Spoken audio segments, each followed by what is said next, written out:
நம் ஆண்டவர் இயேசு கிறிஸ்துவின் நாமத்தினால் மகிழ்ச்சியும் சமாதானமும் நம் அனைவரோடும் இருப்பதாக. 1 யோவான் 5:13-21 முடிய. இறைமகனிடம் நம்பிக்கை கொண்டுள்ளோருக்கு நிலைவாழ்வு உண்டு என நீங்கள் அறிந்து கொள்ளுமாறு உங்களுக்கு இவற்றை எழுதுகிறேன். நாம் கேட்பது கடவுளுடைய திருவுளத்திற்கு ஏற்ப அமர்ந்திருப்பின் அவர் நமக்கு செவி சாய்க்கிறார். இதுவே நாம் அவர் மீது கொண்டுள்ள உறுதியான நம்பிக்கை. நாம் எதை கேட்டாலும் அவர் நமக்கு செவி சாய்க்கிறார் என்று நமக்கு தெரியும்.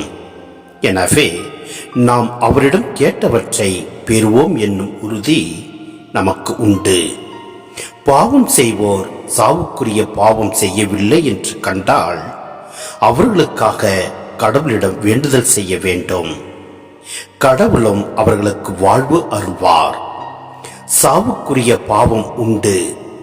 அப்பாவத்தை செய்வோருக்காக வேண்டுதல் செய்ய வேண்டும் என நான் சொல்லவில்லை. தீச்செயல் அனைத்துமே பாவம். ஆனால் எல்லா பாவமுமே சாவுக்குரியவை அல்ல.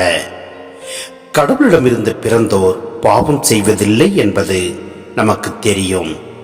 ஏனெனில் கடவுளிடமிருந்து பிறந்தவர்களை அவர் பாதுகாக்கிறார். தீயோன் அவர்களை தீண்டுவதில்லை. நாம் கடவுளை சார்ந்தவர்கள். ஆனால் உலக அனைத்தும் தீயோனின் பிடியில் இருக்கிறது. இது நமக்கு தெரியும்.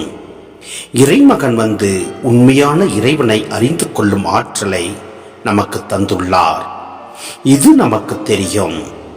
நாம் உண்மையான இறைவனோடு அவர் மகன் இயேசு கிறிஸ்துவோடும் இணைந்து வாழ்கிறோம்.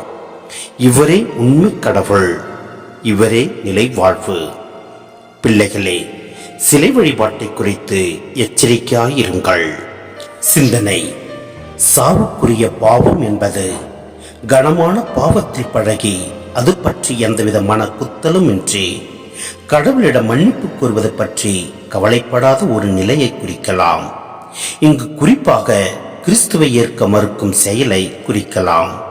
இவ்வாறு மறுப்பவர்களே எதிர்கிறிஸ்துக்கள் என்பதிலிருந்து இக்கருத்து ஏற்றுக்கொள்ளக்கூடியதே என தெரிகிறது. சிலை வழிபாடு. ஆம், உலகப் போக்கிலான உங்கள் இயல்புக்குரிய பரத்தமை, ஒழுக்கக்கேடு, கட்டுக்கடங்காத பால் உணர்வு, தீய நாட்டம், சிலை வழிபாடான பேராசை ஆகியவற்றை ஒழித்து விடுங்கள் என்று கொலாசியர் 3:5 கூறப்பட்டிருப்பதை நாம் பார்க்கின்றோம். எனவே நம்மிடத்தில் இருக்கின்ற பேராசையை நம்மிடமிருந்து ஒழிப்போம். நம் ஆண்டவர் இயேசு கிறிஸ்துவில் நிலைத்து நிற்போம். எல்லாம் அல்ல இறைவன் நம்மை நிறைவாய் ஆசீர்வதிப்பார். ஆமென்.